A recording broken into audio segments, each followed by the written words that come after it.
Ladies and gentlemen, good day and welcome to the Q4 and FY24 earnings conference call of Computer Age Management Services Limited, hosted by Orient Capital. As a reminder, all participants' lines will be in the listen-only mode, and there will be an opportunity for you to ask questions after the presentation concludes. Should you need assistance during the conference call, please signal an operator by pressing star and 0 on your touchtone telephone. And I've handed the conference over to Ms. Shivani Karwat from Orient Capital. Thank you, and over to you, Ms. Hi, good morning, everyone. Welcome to the Q4 and FY24 earnings conference call for Computer Age Management Services Limited. As mentioned today, from the management we have with us Mr. Anuj Kumar, Managing Director, Mr. Ramcharan SR, CFO, and Mr. Anish Savlani, Head Investor Relations. Before we proceed to start the call, I would like to give a small disclaimer that this conference call may contain forward-looking statements about the company which are based on beliefs, opinions, and expectations of the company as on date. These statements are not guarantees of future performance and involve risks and uncertainties which are difficult to predict. A detailed disclaimer has also been published in the investor presentation which was released to the stock exchanges. I hope everybody had a chance to go through the presentation. I will now hand over the call to Mr. Anuj Kumar, Managing Director. Thanks everyone, and over to you, sir. Thanks, Shivani, and good morning, everyone. Appreciate all of you making the time to join the earnings call today morning. Like we do in the standard format, I will take you through presentation. Ramcharan will cover the financials over the first about 25 minutes, and then we will have the rest of the time open for Q&A. I estimate all of you have seen the results by now. We had a very strong quarter, perhaps the strongest in the last many years. And I think the great news is that we had all cylinders firing, and I'll explain to you what that means. But we had most components of the business, whether on the mutual fund side or on the non-MF side, firing in terms of revenue growth and share. And then profits obviously followed, given the fact that we have managed to exercise just significant prudence and controls in managing our costs. But looking at chart number 6, on the mutual fund business, you know that in the last year we've had a clean sweep. So we have won every single mutual fund that decided to set up operations or business. This is Angel One, like you all know, Toro Soro and Unify Capital. There's one large mandate whose decision has not been announced so far. We are, of course, very positively and strongly engaged there, which we will declare in good time. But these three, all of them coming to us, has been a very sweet experience. With these 3 wins, the culmination is that we have an aggregate of 5 wins among the last 7 new open mutual fund AMC bids which have happened in the country. Our mutual fund AUM has scaled sharply. It is now, at the end of the quarter, was 37.2 trillion rupees. This was a 10% quarterly growth and about 33% year-on-year. The overall market share stands at 68%. Equity AUM had a fantastic run. It stands at the end of the quarter at 19.3 trillion or 19.3 lakh crore. This registered almost a 50% scale up, and all of you have been watching this number and know the constituents. So this had almost a 50% scale up. The good news is that our equity AUM, which represents the retail part of the franchise, which represents the highest yield and therefore profit accretive component of the mutual fund business, grew ahead of the industry and continues to gain share. This gaining share has been a phenomenon for the last about 6 quarters, but it continues to stay there, which is great news and indicative of how the stacks are laid out amongst the AMCs in terms of growth of equity AUM. This then is supported by the live SIP book, and you know that is one of the key things, the engine of the car, which is moving this whole thing ahead. A live SIP book grew 37%, ahead of an overall industry number of 32%. So that was very satisfying. And then our unique investor base crossed 3 crore or 30 million. And this again is a foundational metric. If you get more investors, they come into more SIPs. I think growth over the years is almost assured because this is sticky money and they're not prone to any knee-jerk reactions. So unique investor base for CAM service funds grew 25%, again at a significant advantage over the rest of the industry, which grew 18%. On the non-mutual fund side, again, very satisfying for us because there are several components there. We've described that as mutual fund plus 6. And within this, most businesses scaled very well. The ones which were profitable improved profitability.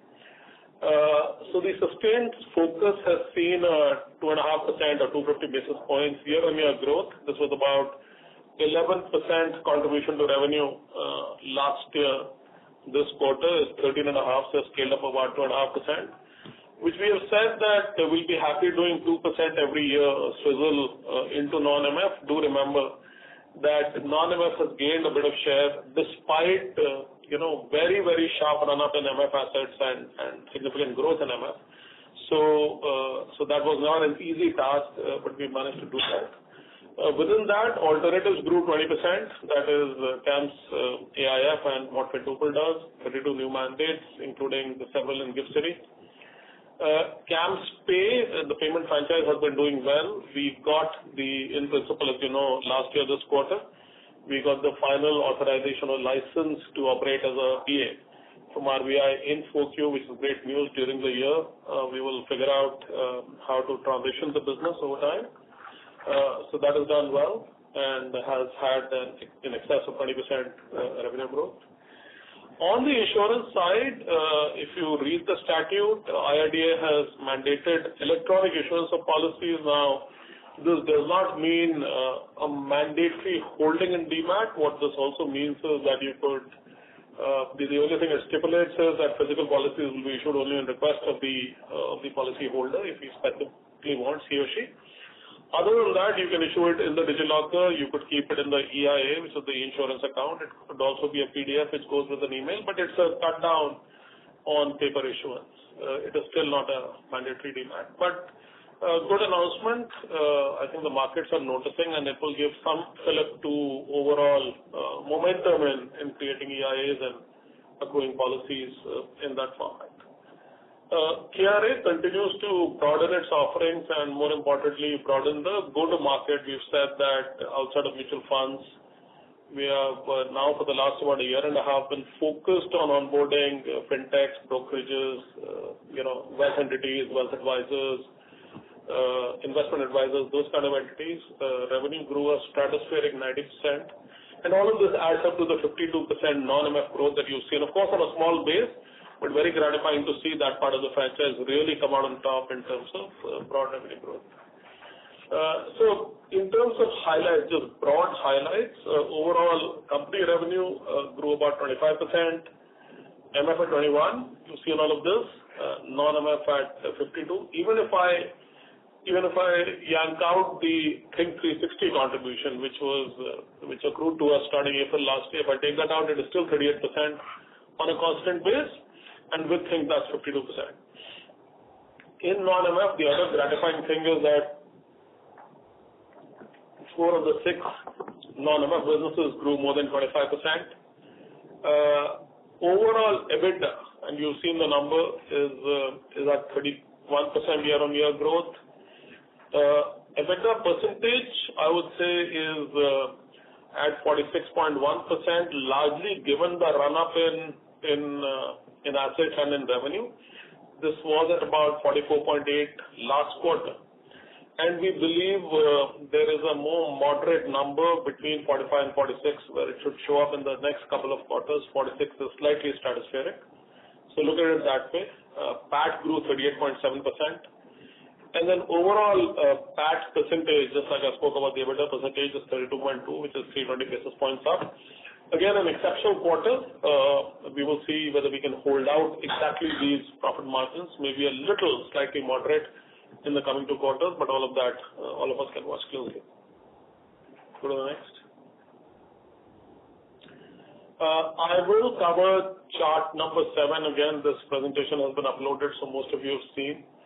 I think the retail growth has played out across the board, and this plays out in gross SIP registration, where you saw that our overall gross SIP registrations are almost 265 lakhs, so upwards of 2.5 crore. And when you see this is an ahead of the industry metric, 73% versus 70, very, very foundational. If I see gross SIP sales, so when you register more gross SIPs, obviously one expectation is that you will get increased collections and increased sales. That has gone up from a 58% share to a 60% share. I'm at the bottom of the chart.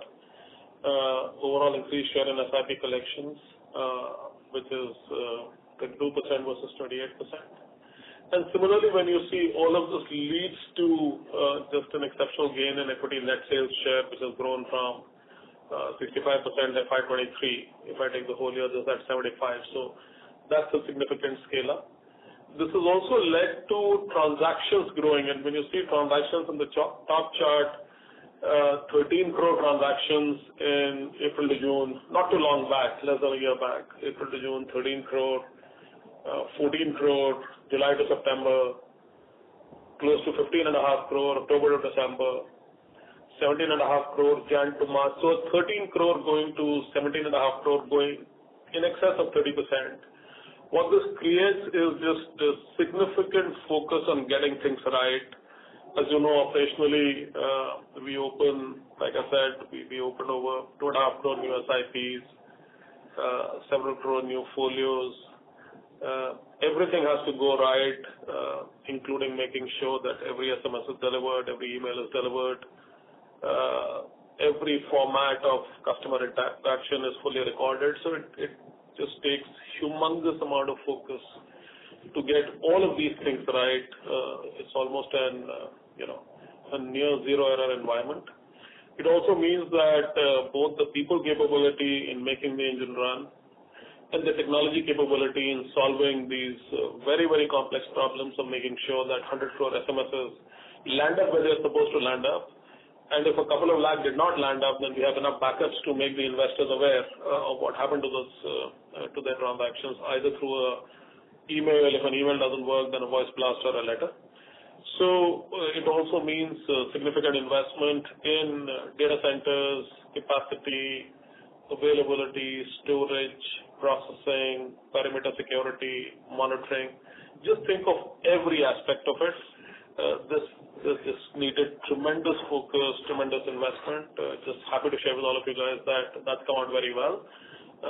In my tenure, I think in the last 7 or 8 years, I've not seen a quarter which had just so much activity, which has such significantly boosted financial results.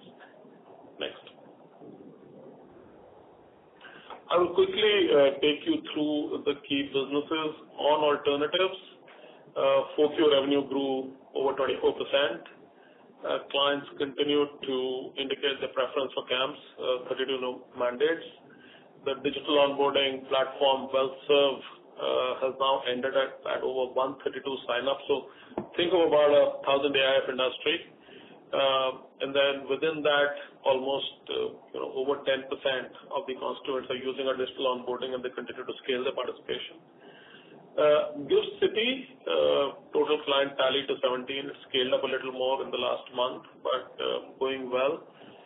We had announced, you may have seen an exchange filing, that we are setting up a larger office, which should be opening in July. The space, etc., will lease. We see potential, a lot of potential there, and we've hired a much larger team. So all of that will play out over the next 45 to 60 days. Quintuple's platform integrates now custodies as the basic constituents, then combining with both PMSs and AIFs, and now they're building capabilities for digital onboarding of FPIs and FDIs for these custody banks. So that part is growing well. Quintuple has also turned at EBITDA level profitable last year, which is great news for that business. On payments, just a set of positive happenings. Of course, the license is one of them. In addition to that, in excess of, about 20% revenue surge for the year, about 24% across the board, over 80 new client wins. UPI AutoPay, where we were the pioneers, and now, of course, other people have learned and they're doing the same things, but we were the pioneer in proposing UPI AutoPay as an alternate to NACH and eNACH as a way to collect SIP money. So a lot of momentum there. And then specifically from a PSU perspective, now you know that there's great salience in PSUs. These are large clients. We have gone live with the authentication services for LIC. And then planning to do PG kind of work with Indian Bank, Bank of Baroda, and Canada. Go to the next. KRA, I think, has perhaps been the best story. Again, coming off a small base for the last 6 quarters, all of you have seen just fantastic results. The 10-minute KYC. Again, all of these things are copyable. There's nothing which someone else can't copy. But there is an advantage in being first in the market because that just creates salience and thought leadership in the minds of the constituents that we can do the best job and we can do it ahead of anyone. So we were the first to kind of bring this out, makes the job of account opening much faster. You can open the account to start transacting, especially in MF on the same day. And then, all the constituents of artificial intelligence, including, almost instant name match, face match, OCR, etc., liveliness checks, all of that is built in. So we delivered a robust 90% year-on-year growth. Even quarterly, we grew almost 30%, 28% quarter-on-quarter. Continue to add fintechs. I think mutual funds are significantly penetrated. Most of our mutual funds are with us. Fintechs and brokerages, although we still don't have the first 1 or 2 names. Those are expected to at some time start working with us, but the 1 or 2 or 3 top brokerages are still not there. This has happened despite that. Once we are able to crack one of the top ones, I think the results could be even sweeter. And then from a collaboration, cooperation between Think and KRA and Think and KRA and Rep, etc., now continue to work closely in the market because we are not rebuilding any components which are available in the group. I think the Think's KYC solution, which has been active for public sector banks, very active in fact, that is now acting as a front end, and then CAMS KRA brings up the rear in all our KYC promos and sales. On CAMS Rep, we were hoping and expecting that there could be some definitive move towards DMAT. Now, as you know, in the recent announcement, that's not happened. Digital issuance, of course, has become mandatory, but that means many things. What it has certainly done is that a lot of people, including consumers, have read the circulars, read the news, the inquiry about EIAs, more sustained. People want to understand what's happening there. So we've crossed about 80 lakh policies, we've crossed 60 lakh insurance accounts, overall about 40% market share.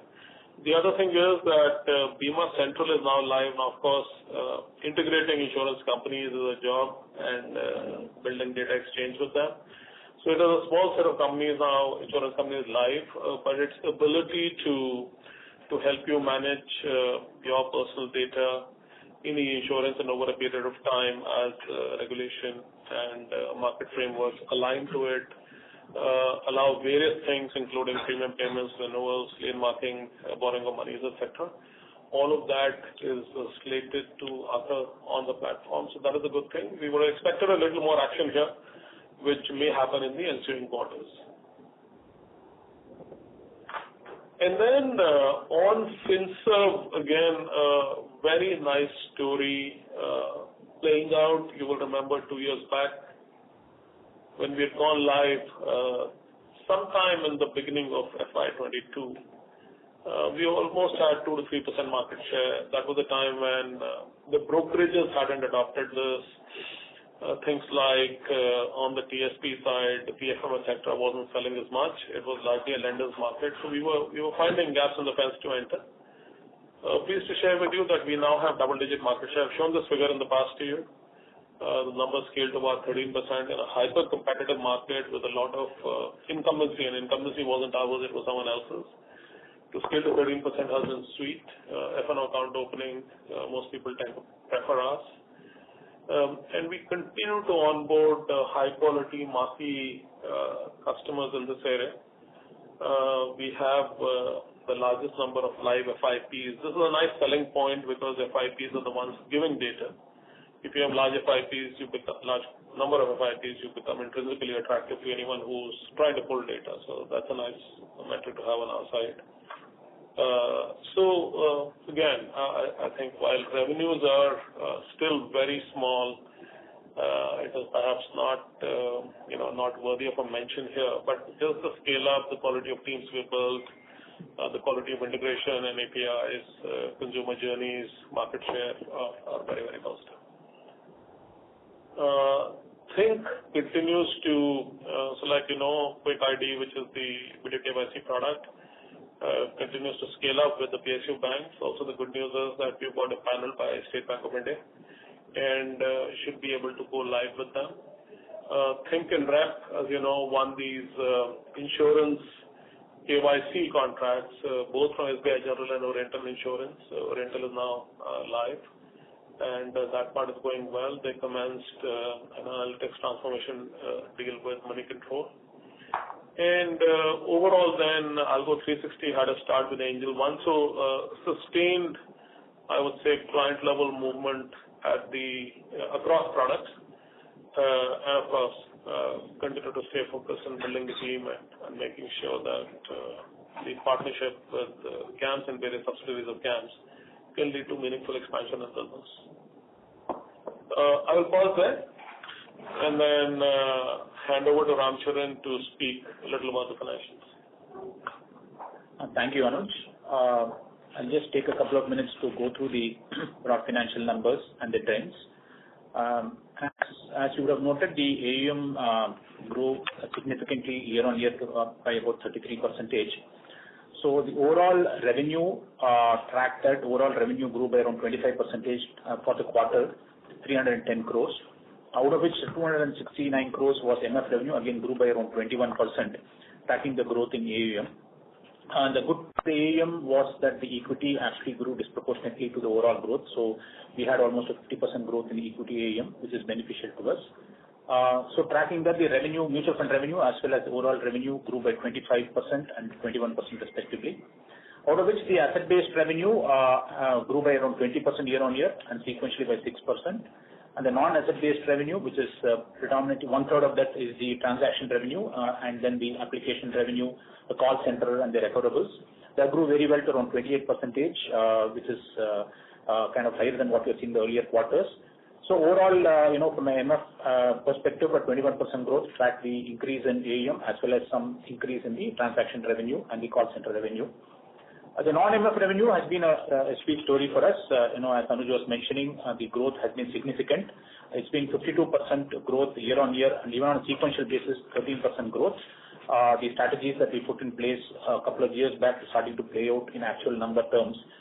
Even eliminating Think for a moment, because it was an acquisition we did in the year, the non-MF revenue has grown 38%. This is driven by growth across the spectrum. It is not limited to one sector, which is AIF has grown by around 24%, Pay by 24%, and KRA by 90%. So across all the investments that we have made, the growth has been seen, which is heartening to see, given that it's not restricted to one area. So the non-MF growth, over and above the base of MF has grown, 21%, but non-MF has grown 52%. So which means that overall, the share of non-MF is at 13.5%. This is what is on the initial slides. It has gone up from 11 to 13.5 on a year-on-year basis. That's 250 basis points up on the back of a huge growth in the AUM and AUM revenue also. So which is very creditable from our perspective. From the yields, the yields have broadly been in line with probably on the lower end of what we expected, but broadly been in line with the growth in AUM. We do not see a big disruption happening or a depletion happening in the yields going forward. What you will see is what we guided last quarter, which is continue to see some depletion because of the telescopic pricing and probably minor price adjustments, but no big disruption or depletion in yields is seen over the next few quarters. So that's from a revenue perspective. It has been a very strong performance from a profit, EBITDA, PBT, PAT.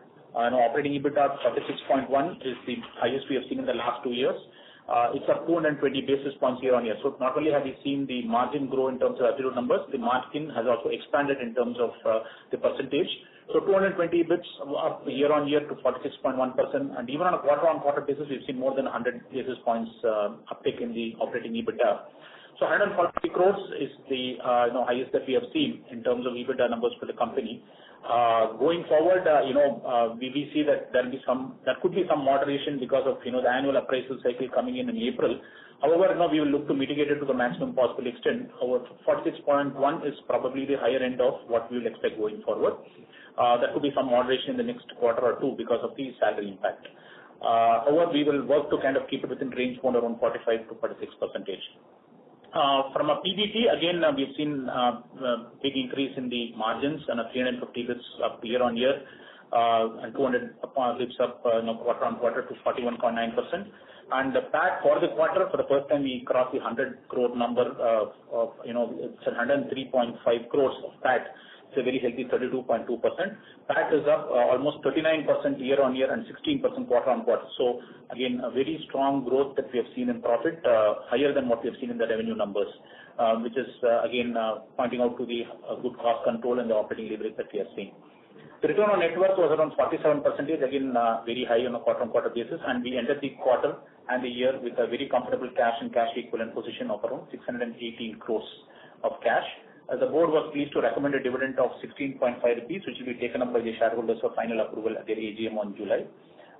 Overall, it is a strong quarter.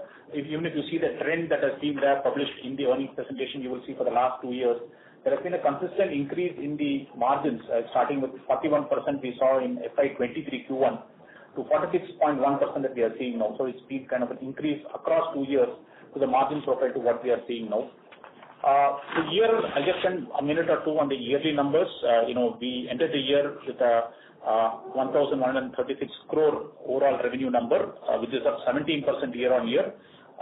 This is up 165 crores in overall revenue, which is a very healthy growth year. And we've seen the last couple of quarters have actually accelerated this growth, when you compare to the first 2 quarters. So we are on a good wicket on that.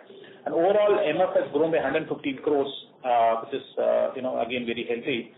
And non-MF, even on a year-on-year basis, has grown by 51%, which is we are at almost 150 crores of non-MF revenue, driven by across all sectors, which is AIF, payments, KRA, and the software businesses.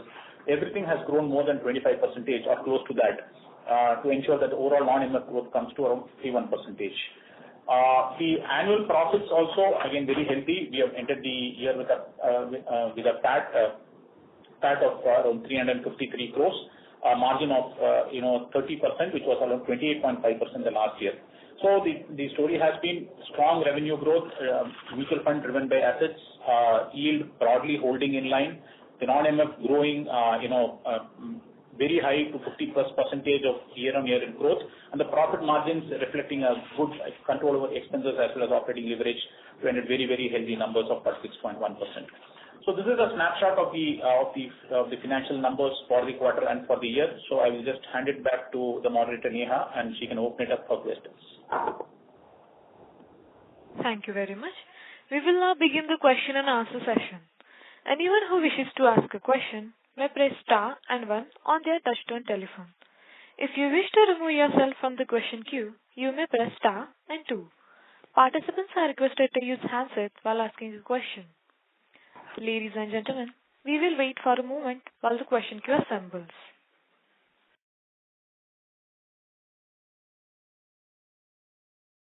The first question is from the line of Supreme Dutt from Ambit Capital. Please go ahead. Hi, thanks a lot for the opportunity. I have 2 questions, particularly on the insurance repository business and the CRA business. So on the insurance repository business, you talked about how the current regulations do not mandate demat account, storing policies in demat accounts. Just wanted to understand then how will you drive consumers towards moving away from PDF copies towards, EIA accounts, how would this journey be facilitated by a player like CAMS, or, it has to be facilitated by the insurance companies, in which case, this could take longer to happen, the transition from PDS to EIA accounts? That's the first question. The second question on the CRA business, we understand that recently the government has opened up the APY business to other players as well beyond Protean. So just wanted to understand, how do you see the opportunity in this business, and how do you look at scaling that up? Those are my two key questions. Thank you. No, sure. Thanks, Supratim. So on the first part, think of it this way, that any digital issuance or electronic issuance of policy, like an attachment to an email or a DigiLocker, etc., does not have the intelligence that a EIA account has. So, for example, you can have a single EIA account, and within that, all the policies can be managed together, which means you can manage your metadata, which is your contact details, name, address, all of that. You make a single change, it flows to all the policies, and then it flows back into your insurance records, which is not how PDF attachment works. That is just a dump PDF attachment you'll have to store somewhere. But more than that, as you scale up, can you set reminders for payments of, insurance premium? Can you pay an insurance premium through the EIA? The answer is yes. Can you set up reminders? The answer is yes. Over a period of time, can you make claims through this utility? The answer is yes. Whenever statute allows today, digital lien marking is not allowed in insurance. It is allowed in MF, in the securities market. It is allowed, not in the insurance market. Whenever that happens, you know that a large part of the market borrows money to pay their premiums, which means you have an annual premium due on 1st of June. In May, you just borrow against your policy where you have, let's say, a surrender value of 10 lakh rupees. That kind of thing is still done on paper. To facilitate all of those things, and today, in the securities markets, very elegant APIs are available where in 3 or 4 minutes you can get, lien marking done, identification of assets, and then the limit is made available to you or the money lands up in your bank account. All that is not available in insurance. So those things can only happen through the EIA account. Think of it as exactly the mirror image of what happens in the demat account, the securities demat account. So the advantages are legendary and are fairly significant, and consumers will start adopting. But to create financial infrastructure, what do you need? First of all, each one of us should have an EIA account, and I'm very sure that amongst the people in this call, everyone will not have. We should have moved the policies there. And the third is that all the insurance sector participants, largely insurance companies, should be on a seamless data exchange, just like today the mutual fund companies are, the RTAs are, and the depositories are. That's journey to be undertaken. Will not take very long, I don't think it will take 5 or 6 years, may take a couple of years. As that happens, the significant advantage of EIA will get established. That's part one that's the first of your questions. The second is that on the CRA, there's this policy class which is APY, or the Atal Pension Yojana, which has been eyeballed for quite some time now by the regulator in terms of allowing the CRAs to participate. They have made formal notification recently. It's a mass market product. It is consumed in large numbers, but of course the pricing, etc., is very, very thin. Like in most of these markets, pricing is thin. But this is significantly thin because it is targeted as a social advantage delivery to a certain fraction of our population. So we are excited. We are excited that APY is opening up. We have the capability, because all of that is a base requirement to you getting the license. So we have the capability to participate. And we will soon begin participating. How the numbers will pan out, how do you penetrate this market, etc., will become visible in a period of time. But yeah, it's a great announcement and we are excited by it. Got it. And just one question over here. So could you, the existing customers who would already be on APY with Protean, could you get a share within that existing customer base? Or is it mostly in the incremental new customers will you be getting the share? So what happens is that inter-CRA capabilities or switch is available as a part of the architecture. Just like you've seen in mobile number portability, etc., most consumers do not switch. So getting consumers to switch to build a marketplace isn't an easy task and isn't perhaps the cornerstone of your strategy. Selling new is. So that's how this market will also progress. Understood. And just one last question on the MF business. So just wanted to understand that, like going into FY25, are there any major contracts which are coming up for renegotiation? So, like typically these contracts hold out for 3, 4, or 5 years, some for 2. So there are some contracts where the dialogue is undergoing, which were due either on 1st Jan or 1st of April.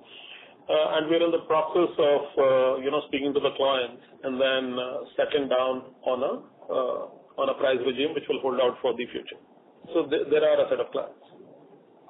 Understood. Can you quantify, what would be the share of AUM or the number of contracts that would be up for renegotiation? So I will just say a couple of things on this. Yes, there is a cycle, right? So if you have 20 customers, you would assume that every year at least 4 or 5 will come up for renewal. So I don't think this year is going to be any different, given that, we enter into this renewal at different periods of time. So nothing extraordinary from that perspective. The one thing that I will add is that, it's not going to be something that is going to be a steep kind of a discount or giveaway, given that, a lot of these customers have reached a stage where the marginal cost for them is actually not huge, right? While there could be some impact that they will have on the TR ratios and all that stuff. But what we expect is a moderate kind of impact on all these things, and I don't think this will disturb the usual formula of AUM growth versus AUM fee growth that we have been used to. The only thing that I will say is that this is a routine development that keeps happening every year. Nothing exceptional is expected on this. Understood. That's very clear. Thank you. Thank you. Ladies and gentlemen, in order to ensure that the management is able to address questions from all the participants, please limit your questions to 2 per participant. The next question is from the line of Devesh Agarwal from IIFL Securities. Please go ahead. Good morning, sir, and many congratulations on great set of numbers. My first question is on the mutual fund business. We see that there is a 2.3% sequential decline in the yields for a 10% growth in the AUM. And this is despite the 200 basis point increase in the equity share of the AUM. So just wanted to understand better, is this, you think, the new normal run rate for a 10% increase in the AUM that we should expect? Or were there any adjustment in 4Q that led to a slightly higher moderation in the yields? So, Devesh, I will answer that question. No, there was no adjustment or anything that happened. We have seen that, in fact, the earlier quarter you saw more than normal kind of AUM fee growth to AUM growth. It was kind of almost like 90+%. Some quarters, depending on which customer grows from a scale perspective, there will be some adjustments. Yes, it is on the lower side of our expectation in terms of what the yield will be, but not very different from what you would see. If you see AUM growth to AUM fee growth, we are again plus 60+%. In terms of this, 70% is the normal.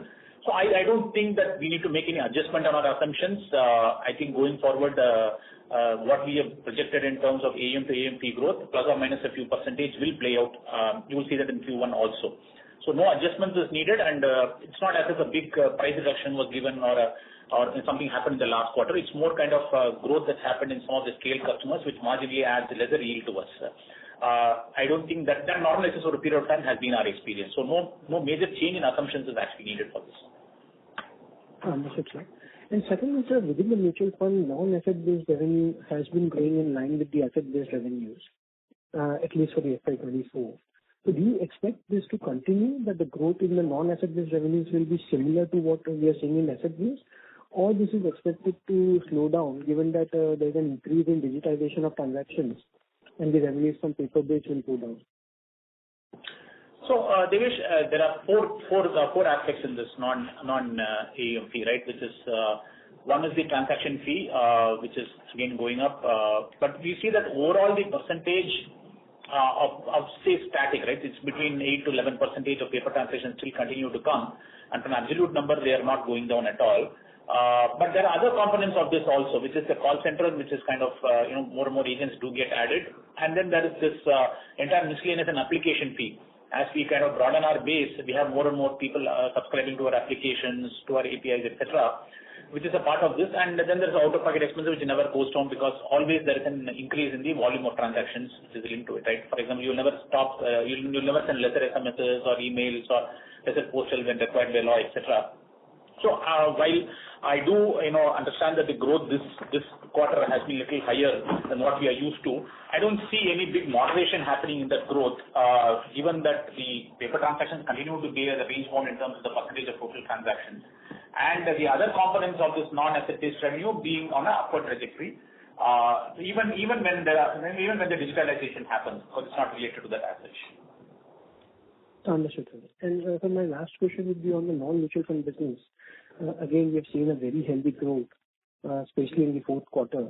So one, wanted to understand what would be the segments which will see the maximum growth in FY25, and also your thoughts around growth through acquisition, given that both Fintuple and 360 have been good acquisition for us.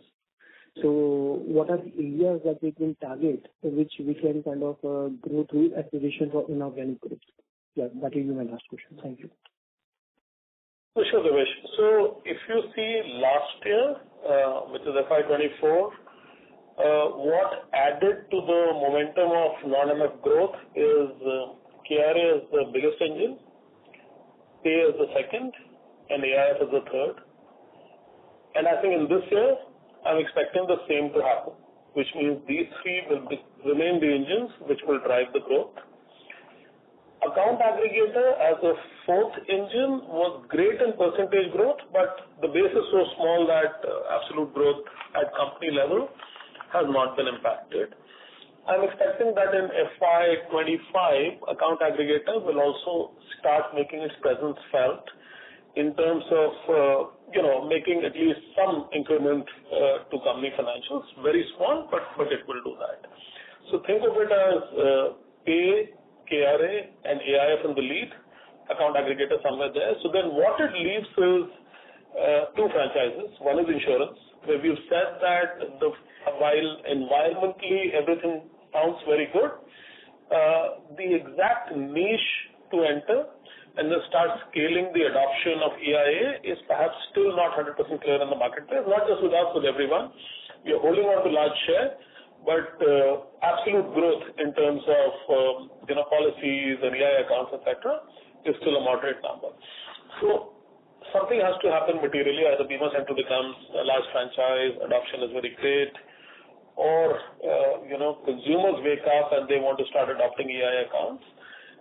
That's one part which can play out, and Think is the other one, which can also play out. Fintuple is a small constituent, but like I said, is doing some very meaningful work.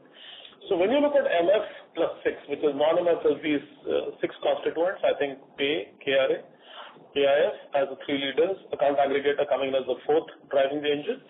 And then between insurance repository and Think, where the percentage growth wasn't very high last year, if they are able to kind of do the penetration and scale up, then we could have them also participating. But the first 3 really will continue to lead the charge. That was the first part of your question. The second, you asked about acquisitions and whether we have an intention or whether we are shortlisting things. So yes, we are looking at the market. As usual, finding a good candidate in a good segment is always our intention. I can also tell you that while Fintuple was largely on the alternate side, working with custodies and with AIFs and PMSs, Think's core franchise is more on the lending side, not so much on the capital markets. We believe that a good target could come out of payments and insurance, and more than that, I don't have much to share, because we haven't really thought sharper than that. We continue to scan the market all the time.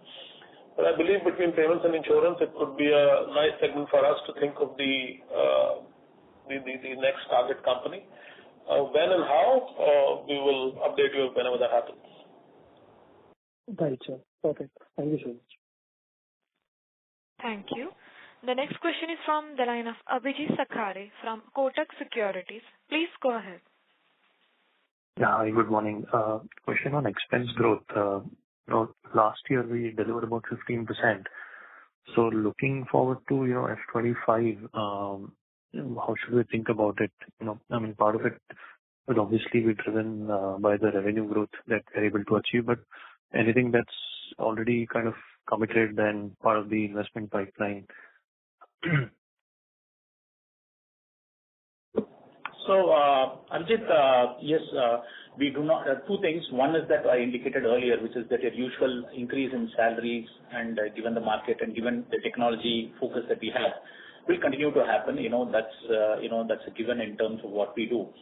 So, overall expense growth, I think last time it was around, 18% is what, including 15% in terms of year-on-year. I do not foresee that the expense growth will be much larger than this. We do not have, we continue to invest in the products. As I said, the run rate is around 7 crores a quarter is what we invest in the new platforms. We don't see that changing drastically either upwards or downwards in terms of what we invest. Obviously, the revenue that's coming out of it was next to nil a few quarters back. It's now ramping up. So that will have a beneficial impact. But from an expense perspective, I don't think we're going to come down on our investments or moderate that to any extent. So I don't think that you will see any difference in terms of expense growth for the next year for your projections. No exceptional expenses are being planned as of now from a revenue perspective. If and when there is some concrete plan on re-architecting platforms, etc., we will come back with a proper explanation for that. And that will be more kind of a long-term platform building, not a short-term operating expenses kind of a ramp-up that you will see. So the short answer is we don't expect exceptional expenses coming up for the next year, and it will be in line with what you're seeing now. Obviously, as we go along, we might see some strains on salary cost, or we might moderate salary cost. That depends on how the market behaves, but overall, not much of a difference. Okay. And one data question, what's the current headcount, and if you can split it up between MF and non-MF business? Thank you. Yeah. The current headcount is around 7,800. This includes around 1,200 people in the front office for MF and around 2,500 people in the back office for MF. Then that includes around 800 technology-related resources. And then there are around 100 in risk and compliance. And the rest are split into corporate support, the new businesses that we are into in terms of pay. Rep pay will have around 100 people. Repository will have around 250 people. KRA will have 150 people. So that's how it gets split into. I'm done. Thank you. Thank you. The next question is from the line of Prayesh Jain from Motilal Oswal Financial Services Limited. Please go ahead. Yeah. Hi, sir. Congratulations on a great set of numbers. Firstly, on the margin front, what would you attribute more to, and if you could, give some granularity as to how much of the increase in margins is coming in from the new businesses, and how much is from the scale up in the MF business? So some understanding as to, and that will help us think about the margins in FY25 and beyond, as to, how should we kind of think about margins, while, Ram did mention about, the cost, and you will be able to maintain margins between 45-46%. But, if you could help us understand the quality of margins between the MF and the non-MF business, that would be helpful. And just in that context, it would be great if you could start sharing some information on the subsidiaries on a quarterly level in terms of profitability. That's just a feedback. Yeah. That would be my first question. No, thanks, Prayesh. We've taken that feedback. I'll just, we do track from, I'll just give a caveat that, all the non-MF business are not homogeneous, and they don't follow the same pattern in terms of market, pricing, target markets, etc., revenue model, etc. But then, just for the ease of understanding, I've kind of put it into MF and non-MF buckets.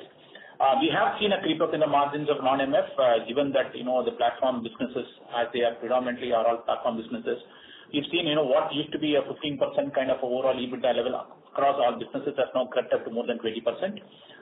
We still feel that there is room for growth on that. We feel the steady state is probably close to 35 to 40% given the nature of these businesses, but it will take time to come there. But we've seen a good growth from an overall perspective from the non-MF business also. But the bulk of the margin increase is flowing from the mutual fund business. What you see is obviously earlier it used to be a depletion in margins because of the non-MF business. What we are seeing now is they are also starting to contribute incrementally to the margin growth. And hence we don't see this reversing. The only reason why I kind of wanted to moderate, and Anuj also mentioned this earlier, to moderate the expectations for the next quarter or two, is the annual cycle that comes from the salary increase. So traditionally our impact has been about a couple of percentage on the sales. That has been the impact on the salary appraisal.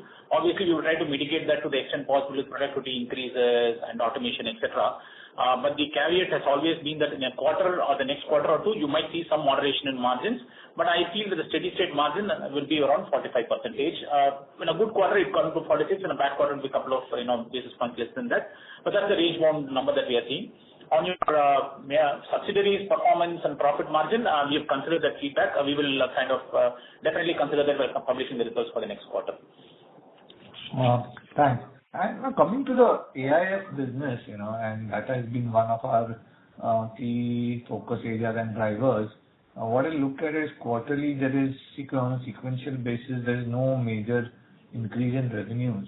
That is the way we calculate is, on whatever percentage share you give, we calculate the numbers, applying that to the total revenues. From that, I'm seeing that the revenues are kind of flattish, right, sequentially. Why would that happen in a market where, equities have done well and AIFs would have done well? Any thoughts there? Pranesh, I think we have grown reasonably well quarter on quarter. Even the last quarter, I think we grew on a quarter on quarter basis 5%, which is I think a decent number to grow. The nature of business is that you will have to keep replenishing the business as and when the funds life go away. I think we're doing a decent job of that, and we have the new lines coming in terms of the Wealth Track and the Wealth Serve. This is onboarding as well as the analytics module. And GIFT City, a lot of sign-ups have happened, but the ramp-up in business is expected, to start off shortly. So I think we are doing decently well on a quarter-on-quarter basis, and we only expect this trajectory to be higher as we go forward, as these products that we have launched become more industrialized in terms of adoption, as well as the GIFT City revenue going up, which we have a lot of sign-ups in the GIFT City, but I think for the actual operations to start will take some time. So I think we are on a reasonably good wicket on that. But isn't this would be the revenues wouldn't be linked to AUM growth in this business too? So most of our billing is actually less than 25% is AUM based billing. Most of the billing is dependent on the number of investors who are onboarded to a particular scheme, which is the way that the customers are moving towards. I know my competition has got a different view on this, but what we are seeing in the market is that the customers are preferring, or in fact are insisting, that the revenue for the RTA be linked to the number of investors being serviced rather than the AUM. And we feel that that's also reasonable given the nature of the AIF business, given the large ticket sizes and one-time drawdown and investor servicing requirements being tied to that rather than to a commitment or AUM. So that's the way the revenue model is developing in AIF. Okay. Last question on the cash rate. What would be your current cash position, and how is there any? So the entire cash would be available to shareholders, right? And what would be the plans to utilize the same? That would be my last question. The closing cash position we had on 31st March was 617 crores. This is before the recommended dividend. The dividend, I think the board recommended 16.5 rupees per share. That's if the shareholders do approve that, it becomes a payout of around 81 crores. So if you even after that, we will have excess of 530 crores of cash on the books. There is some minimum net worth requirements for specific businesses. It could be 25 crores for the pay business. It's probably little less for the RTA businesses. But keeping all those things aside, the cash position is extremely comfortable and surplus. Anuj was mentioning this earlier. We are on scanning the ecosystem for possible inorganic growth opportunities. So one possible use of the cash is when we arrive at a candidate for this inorganic growth. and at that point of time, the board will take a call on whether that's an appropriate, way to move forward for us.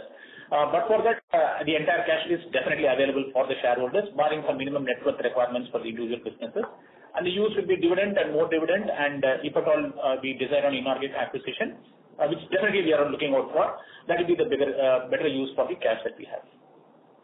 Got that. Thank you so much and all the best. Thank you. The next question is from the line of Dipanjan Ghosh from Citigroup. Please go ahead. Hi, good morning, sir.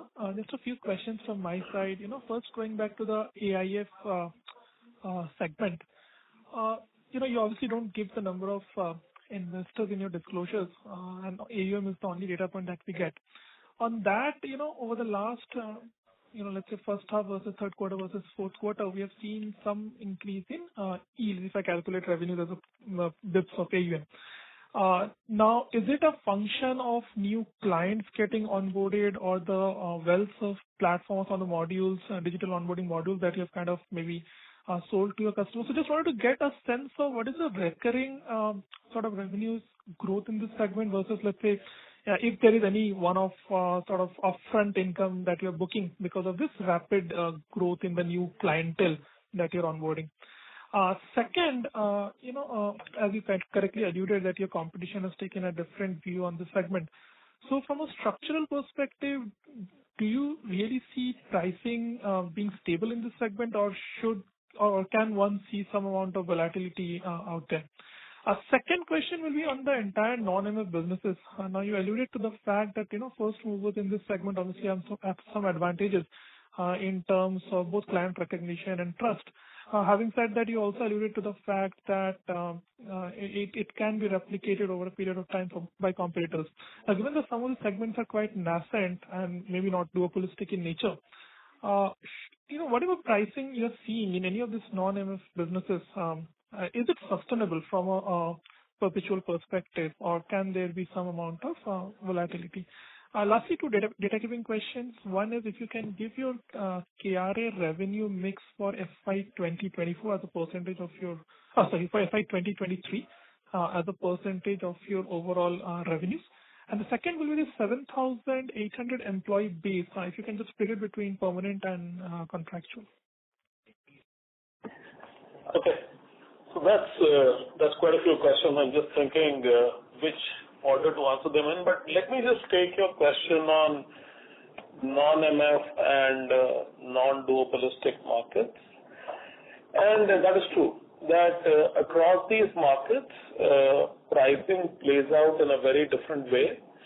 There are one or two markets where you could have a base pricing or more uniform pricing. KRA is one example, where there is a set of 3 or 4 participants, and therefore selling on price hasn't been an endemic feature of that marketplace. That marketplace can be counted as a stable marketplace despite having several competitors. But if you go anywhere else, if you go to repository, where the price of converting a policy or the annual maintenance is perhaps half to one-third of what it used to be 5 years back.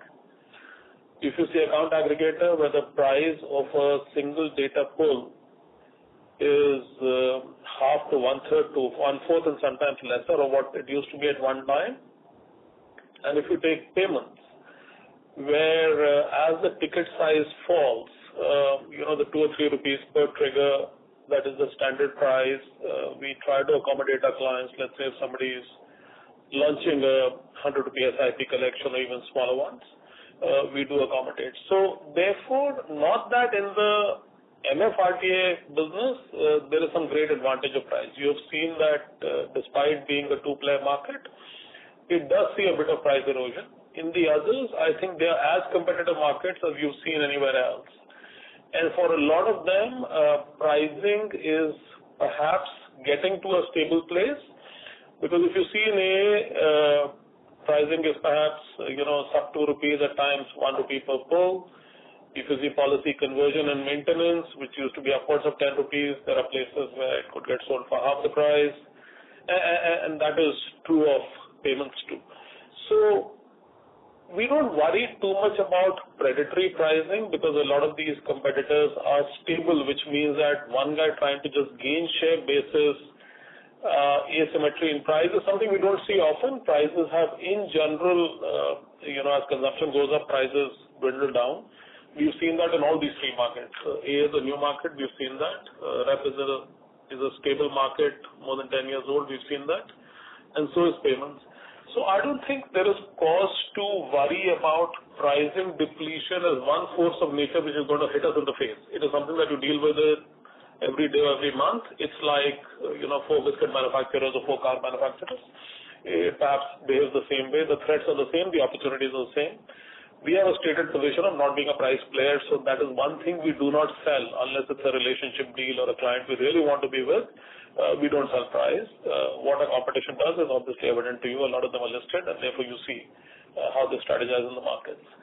So that's how I would answer your question number 3. I'm thinking of. You want to take that? Yeah. So on your question on AIF, it is almost all the revenue is annuity in nature. It's not as if there is a one-time revenue that we book. There is some amount of implementation for the onboarding platform, but that's insignificant when compared to the overall revenue. Even in WellServe, not only do we have implementation cost, we also have an AMC cost that we bill. So it's not some one-time revenue that's booked to ensure, that is kind of causing the increase in yield or growth that you're seeing. It's kind of what happens is the fund's life will fall off and new funds will get launched. So if at all there is some fluctuations in the revenue, it will be because of the life of the fund and not because of our billing model. We continue to see, whatever maybe plus or minus, I think on the assets we see around 1.5 bits of, yield that we continue to see across a reasonable period of time. Probably it might vary from one quarter to another quarter. Again, that's not how we bill, but just for reference, you can probably have that as the number. I think you also asked the revenue, 7,800 employees and how many are. I think we have a policy that most of the employees are in-house. We'll have less than 500 people who are probably vendor staff and all those things. So most of the employees are on roll and on the roll of CAMS or its subsidiaries, and that's the split that we have.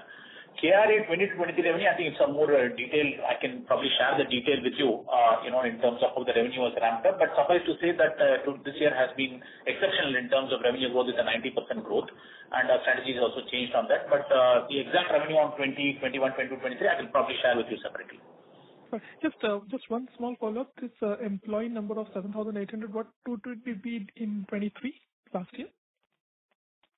So we have added on average around 550 headcount over the year-on-year basis.